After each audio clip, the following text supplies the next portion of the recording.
May I make a statement to the people? They are beat up because I work, like you. I've also gotten sick, hence my strange appearance today. That is from working very hard, like you, for 99%. Now, what I've done in my so far short time as president is to try and make your lives better. So that involves walking a very fine line and trying to work with others. Diplomacy will always work, no matter what. I don't believe in violence, per se. I don't believe in going against my friends, per se. That is why many of you characterize the way I've acted as indecisiveness or appeasement. But I can assure you, I am playing a very long-term game. Thank you. Thank you, sir. Madam Prosecutor, you may proceed. Thank you. President Obama, is it true that you stated that drones have not caused a huge number of civilian casualties? Is that a drone? Should be. One of ours.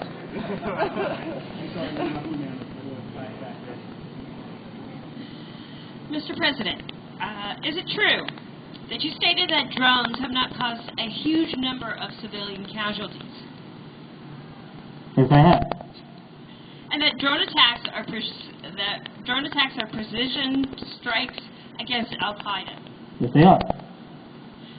Is it true that in Pakistan alone, the Predator drones have killed nearly 2,700 people, 168 since August of them were children? That may be true. Is that not a big number? It's sad. Any loss of life is sad. But these drones are precise. They do the job. And I stand by them.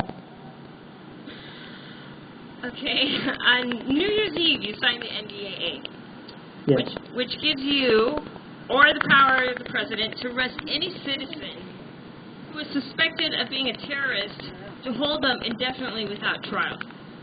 Do you think that's constitutional, and can you explain why? Well, the truth of the matter is, I don't think it's that simple, if I may say my point. NDAA will not harm Americans. It is only to protect us. It is only for you. It is for the people. Everything I do is for you. That is the truth of the matter. Now, I know NDAA is a very controversial policy, granted. However, I do it because I care. Simple as that. Otherwise, I would not be the president if I did not care about America and its people.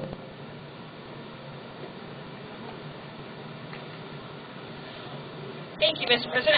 Can you please explain what's the process that you determine who goes on the terrorist list? Is it not arbitrary? That truly is a matter of opinion. See, now my top experts have told me, and I feel it is too, that it is a fair, just, and rightful system. Now, again, for those of you that are accusing me of these things, perhaps do not understand the full spectrum of this policy.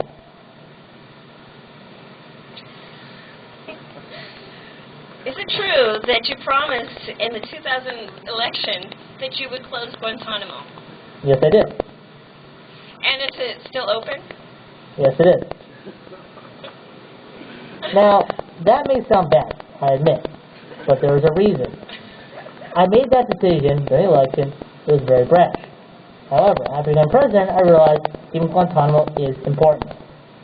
Why? To protect you, the people. Again, I care very much. That's why I do the things I do. Is it true, in fact, that you are perpetuating Bush's policies of torture and waging war and still keeping...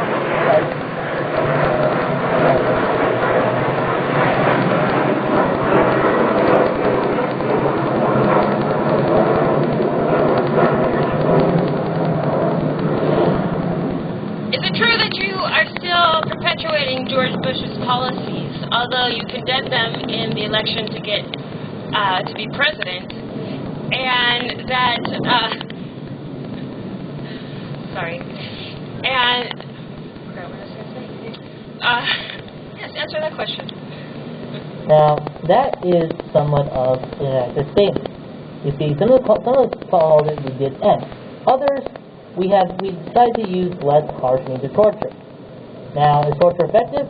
Personally, I can't say. However, the panel of experts that I've assembled have told me that in some cases torture might actually be successful or be utilized properly. What are those cases? I am not at this time liberty to say.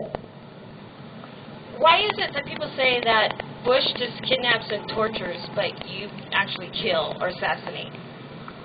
Again, another very gross misunderstanding, so to speak.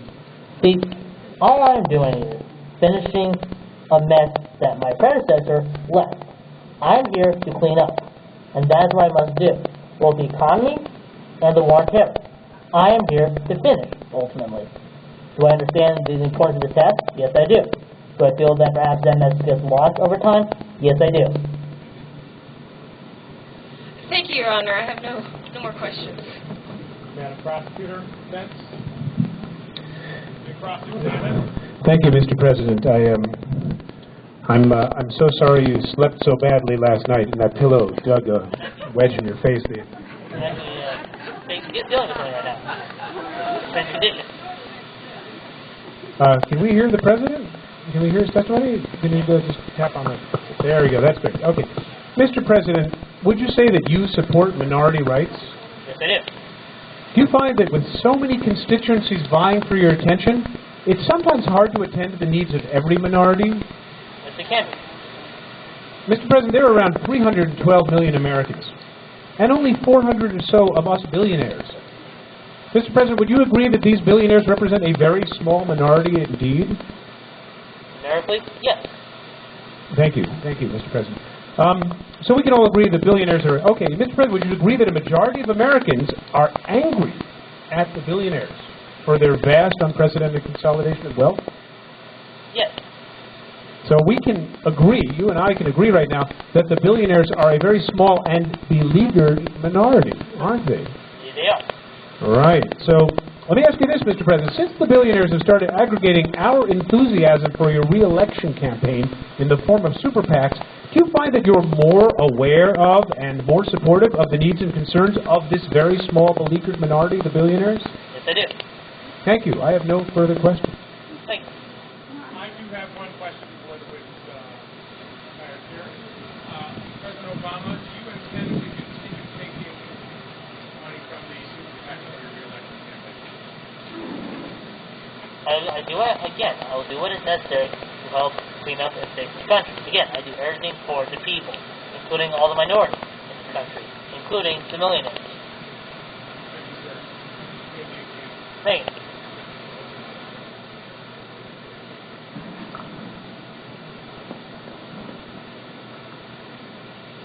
There are no more questions? Can I ask the defense to We- call their first witness? Yes, I'd like to bring up Mrs. Penny Parker. Maybe the bailiff can go help her down the stairs, because I think she's got some problems with mobility. Miss Penny Parker is actually, we brought her in from the future. So this is it's a rare thing, Your Honor, but we're very, very excited that we were able to do it. And we used all the oil in that shale area of Alberta to help get the energy to be able to do this. But it was worth it because it's such an important trial and so many important consequences.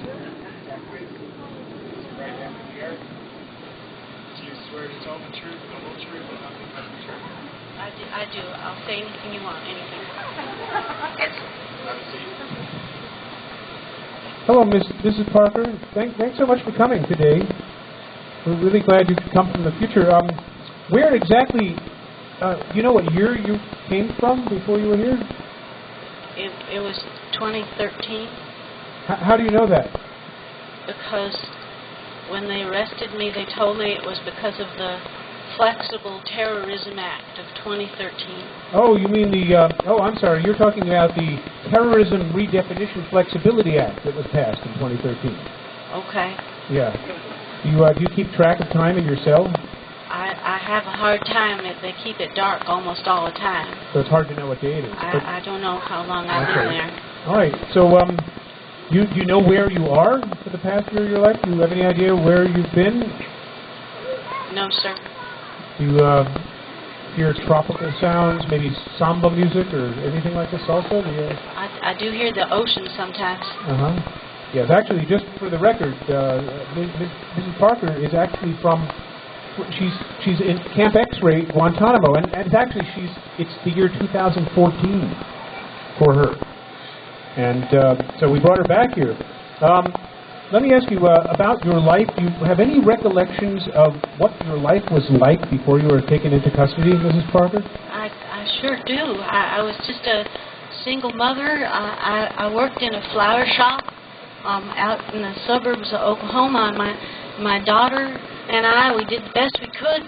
Her papa was the truck driver, and he left us when she was 4. And if what you say is true, I haven't seen my little girl in over a year. That's stirring testimony from Mrs. Parker. Let me ask you, in 2012, were you aware that President Obama signed the National Defense Authorization Act, which allowed for the indefinite detention without trial of Americans who are accused of supporting terrorism? Did you know about this? I'll say yes if you want me to, but I never had time to watch the news. So then, did you know in 2013 that President Romney signed the Terrorism Redefinition Flexibility Act, which allowed the government to redefine terrorism as any act that isn't in the national corporate interest? Did you know that happened? Were you aware of that? I think that's what they did to me, sir. Oh, okay. When did you start to engage in the acts that brought you to Camp X-Ray in Guantanamo? Do you have any idea of what? All I did was go to a rally in the town square. There was a rally to protest the fracking that the oil company was doing because it was making our water toxic. We could light the water in my kitchen sink. And I went to the rally, and they were asking for money for the sound system, and I put $2 in a hat, and then the men came in the black suits with the guns, and they took me, and they told me they had a right to take me because I was aiding and abetting the enemy. Wow. So, Mrs. Parker, would you agree that a policy that restricts or regulates fracking by gas conglomerates would have a deleterious effect on the stock price of these companies, and therefore not serve the national corporate interest? Did it occur to you at the time when you did this irresponsible act of terrorism?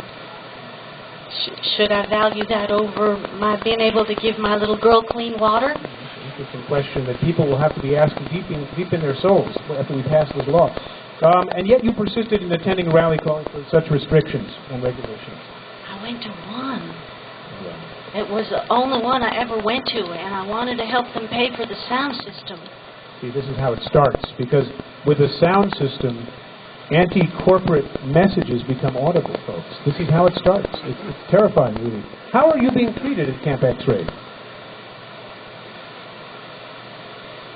They keep it dark most of the time. They cut my nails and they took my glasses. I can't really see. And I don't know when it's day or when it's night. I see. How have these enhanced interrogation techniques led to have they led to your confession to any crimes at this point? I'll say whatever you want me to say.